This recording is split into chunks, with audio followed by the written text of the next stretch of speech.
Hey everyone, welcome back to Horse to Cinema. And today I'm going to be doing part 3 of my controversial movie series. So in the past I've done ones that I love and ones that I hate.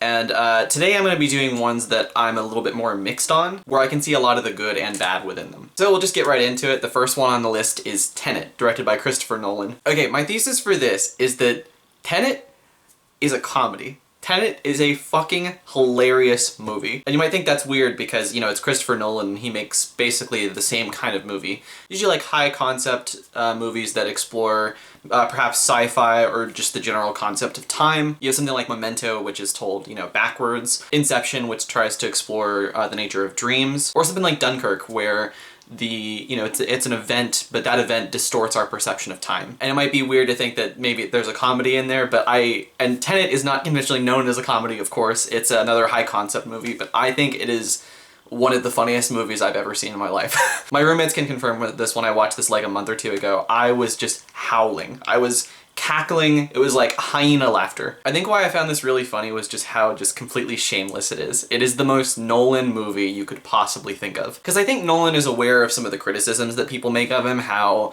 he's a little bit pretentious in some of his high concept stuff. Because while these are, you know, concepts that require multiple viewings to think about, I think a lot of times in his movies, especially with his dialogue, he just sort of, it's a lot of like direct exposition where like characters will just say things that guide you on the plot. For example, like in Interstellar, when they're first going into the wormhole, for example, you have the scientist who's just sort of explaining what a wormhole is and what they're experiencing at the moment. Like we couldn't figure that out for ourselves, either on this first viewing or on subsequent, you know, future viewings. And in his movie before this, Dunkirk, I think it was by far the movie with the least amount of dialogue that Nolan's done.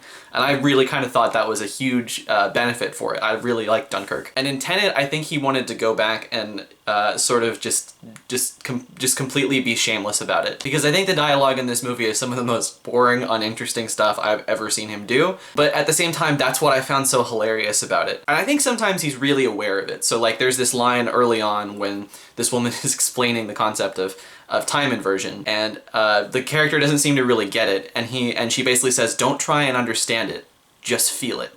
And I think that's Nolan's like thesis for this whole movie, which is just what I find so hilarious about it. Because the other thing is, if you really look into the concept of time inversion, there's many articles talking about this in the context of Tenet, but time inversion seems to necessitate going back in time, as the movie, you know, shows. But there's a lot of logical problems with going back in time that the movie doesn't really seem to want to get into, such as like the grandfather paradox, where, you know, if you go back in time and kill your grandfather, you would never have been born in the first place to go back and do that. Another thing about this movie is just that the sound mixing is just hysterical, because like, you know, with movies like The Dark Knight Rises, even Dunkirk a little bit, Interstellar, Nolan has been criticized for like not knowing how to mix sound very well, and I agree with a lot of those criticisms. It's really hard to hear the dialogue, and usually either the score or just the rest of the soundscape just like, it just drowns out all the dialogue, so you can't actually really understand anything. And in this movie, it's so like shameless about, like there's a whole scene where there's nothing like going on sound-wise, like in terms of like explosions or whatever. It's just Robert Pattinson and I think the main character, the protagonist, in the room, and in a room, and they're just walking around, and there's exposition going on, and then the score really kicks in, so you can't actually understand any of the dialogue. And I think it's hilarious. I think it's really enjoyable. And it's Nolan being, you know, a bit more himself, which I can respect a little bit. And yeah, the characters in this movie aren't very good either. I mean, I mentioned the main character is literally just called protagonist. The Kenneth Branagh character in particular, the Russian guy, is just awful. Like, his accent is so bad,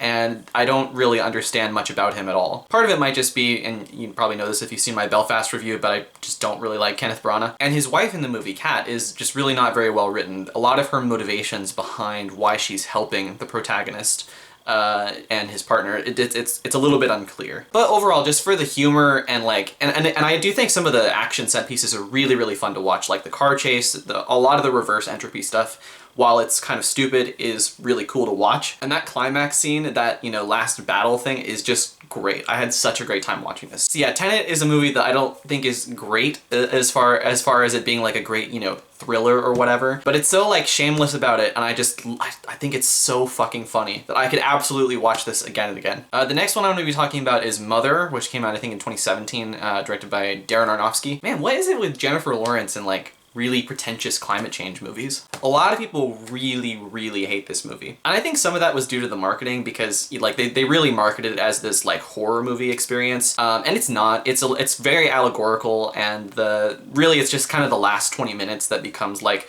horror movie-ish, and where it really ramps up to 11. And I don't think it's a bad movie. The premise of the movie is essentially that that Mother Earth and God are living on this like, paradise basically.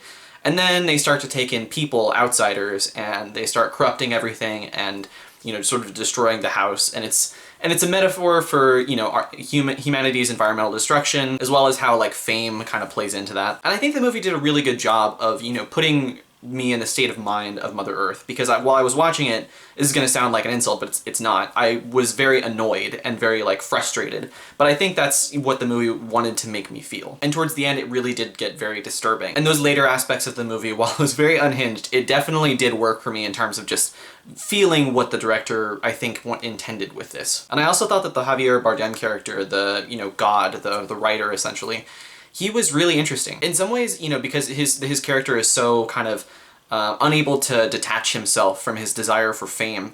I kind of thought maybe this is, Darren Aronofsky reflecting on himself a little bit, because he's somebody who, has been a very outspoken environmental activist, but at the same time, he's quite a wealthy man, and he may be reflecting on what fame and all of that can do to, the very thing that he claims to care about. Where I think the movie fails is, again, it's just a bit pretentious, because I think it's trying to do too much with too little time. It's kind of trying to tell, like, the story of all of humanity's existence in one movie. And if that sounds familiar, you might be thinking of something like 2001: A Space Odyssey. For one, 2001: A Space Odyssey is a bit longer than this, and it has more time to do it, but much more importantly, it's much more of a focused movie. And it's a bit more abstract. The message comes through a lot clearer. You have, 20 minutes of the footage of the apes, and that transitions into, space travel, the height of what humanity is capable of. And that leads into this long odyssey of sort of, humanity's rebirth, or however you want to interpret that crazy ending. But that's the thing, it leaves a lot up for interpretation.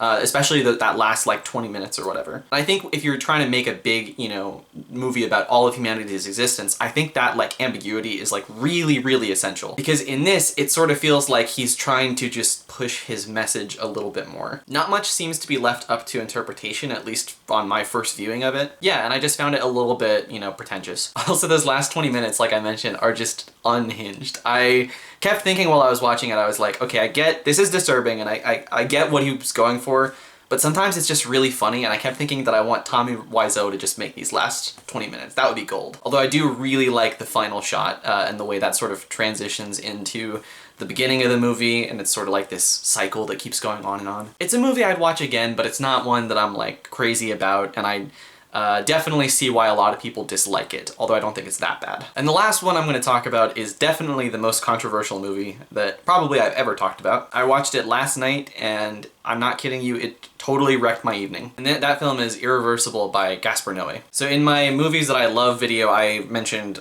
Climax, which is, again, I love that movie. I love how it immerses you in this experience of like a bad acid trip. And in some ways, Irreversible does too, but in a way that I don't think I ever want to experience again. And if you're going into Irreversible for the first time, I would encourage you to maybe take what you feel with a grain of salt. When I was watching it for the first time, I kept thinking about like all my emotions and how frustrated I was, and almost that I hated the movie, even though I definitely don't hate this movie. But I think you have to keep in mind that's what Gaspar Noé wants you to feel. He wants to put you in a very uncomfortable place emotionally, kind of like, a psychedelic drug might do. If you don't know anything about this movie, it's the story of a boyfriend and some of his friends who are trying to get revenge on the person that raped his girlfriend. But what's interesting about it is that it's told in reverse, very much like Memento. But I think it's a lot more purposeful in doing this than Memento is. When I watched Memento for the first time, I didn't really quite understand why it had to be told in reverse. It felt just like Nolan wanting to experiment with time in some very specific way that I just didn't really connect to. But this one is very easy to see why it's doing it. The structure of the movie really informs how your moral perceptions of certain events changes when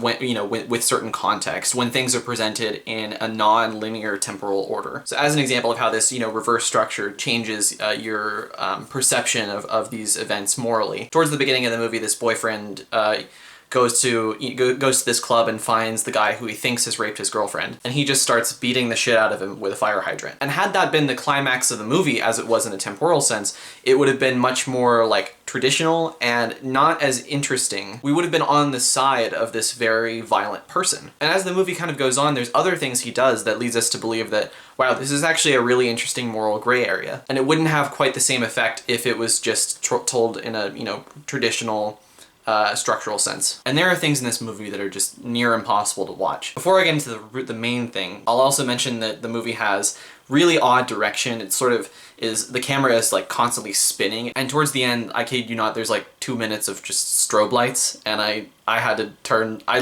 took my phone, which I was watching it on, and I pointed it in the other direction. Like, yeah, not watching this. And then of course there's the rape scene, which is the most infamous thing about the movie.